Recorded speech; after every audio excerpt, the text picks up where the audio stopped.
রাসেল ভাইপারের যে রক্তক্ষরণ হয়, যেটা সাধারণত আমরা কোবরাতে এক্সপেক্ট করি না, একদম হতে পারে না তা না, বা কোনো কোনো ক্রেইটেও হতে পারে। এই সাপটি কামড় যে দিয়েছে এটা কোনো লক্ষণ আছে কিনা যে আসলে রাসেলস ভাইপার কামড় দিয়েছে? জি, ধন্যবাদ।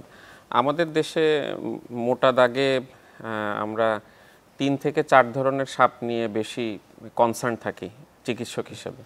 তার ভিতরে একটা কেউটে, একটা গোখরা, একটা হলো সবুজ বোরা, আর একটা এই রাসেল ভাইপার বা চন্দ্রবোরা। তো এর ভিতরে বোরা জাতীয় যে সাপগুলো, ভাইপার যে সাপগুলো, এটার সাথে বাকি দুটোর পার্থক্যই হলো যে কোবরা বা কেউটে সাধারণত স্নায়ুতন্ত্র সংশ্লিষ্ট সিমটমগুলো বেশি দেখায়, প্রিডমিনেন্টলি এটাই দেখা যায়। কিন্তু এই রাসেল ভাইপারে যেটা হয় যে এখানে শুধু স্নায়ুতন্ত্রের সম্পর্কিত সমস্যাই না, এটার সাথে সাথে যে জায়গায় রাসেল ভাইপার কামড় দেয় সেটাকে আমরা বলি সাইটোটক্সিসিটি, মানে ওই জায়গার যে টিস্যু বা সেল সেটা ওখানে নষ্ট হয় এবং ড্যামেজ হয়ে যায়। হ্যাঁ, এখানে যেখানে কামড় দিয়েছে এটা তার বিষের মধ্যেই এমন কিছু জিনিস আছে যেটার জন্য ওই জায়গাটাতে ক্ষতিগ্রস্ত হয়, ফুলে যেতে পারে, ঘা হতে পারে। এবং আরেকটা মুশকিল হয়, এই ভাইপার কামড় দিলে সেইখানে রক্ত পাতলা হয়ে যাওয়ার একটা প্রবণতা দেখা দেয় এবং অনেকাংশেই রক্তক্ষরণ হয়। তাহলে এখানে এই লোকাল টিস্যু ড্যামেজ হয়, রক্তক্ষরণ হয়, এটার সাথে স্নায়ুতন্ত্র সম্পর্কিত সমস্যাগুলো দেখা দেয় এবং একটা অংশের রোগীদের কিডনির উপরেও প্রভাব পড়ে এবং কিডনি ড্যামেজও হতে পারে।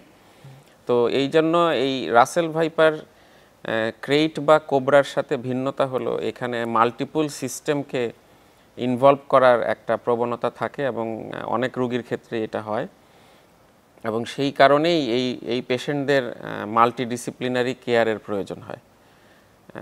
এই কারণে সম্ভবত ফ্যাটালিটিটাও একটু বেশি হয়, যেহেতু অনেকের ডায়ালাইসিস সাপোর্ট লাগে, যে জায়গায় কামড় দিচ্ছে ওখানে সার্জিক্যাল কেয়ারের প্রয়োজন হয় এবং অনেক সময় রেসপিরেটরি সাপোর্ট প্রয়োজন হয়, ভেন্টিলেট করার প্রয়োজন হয়। তো রাসেল ভাইপারের ক্ষেত্রে এইগুলো যেহেতু একটু বেশি হয়, মাল্টি সিস্টেম ইনভলভ হয়, যে কারণে মৃত্যুর হারটা অন্য সাপগুলোর সাথে কম্পেয়ার করলে মনে হয় যেন রাসেল ভাইপারে মর্টালিটিও একটু বেশি দেখা যায় এবং মরবিডিটিটাও একটু বেশি দেখা যায়। অর্থাৎ কোনো সাপ যদি কামড় দেয় তাহলে কি বোঝা যায় যে আসলে এই সাপটি রাসেলস ভাইপারই কামড় দিয়েছে বা বাইট করেছে? রাসেল এখানে উল্লেখ্য যে কোবরা জাতীয় যে সাপটা, কোবরা সাপও কিন্তু যেখানে কামড় দিয়েছে ওখানে লোকালি কিন্তু ড্যামেজ করতে পারে, লোকালি সোয়েলিং করতে পারে, আলসার করতে পারে।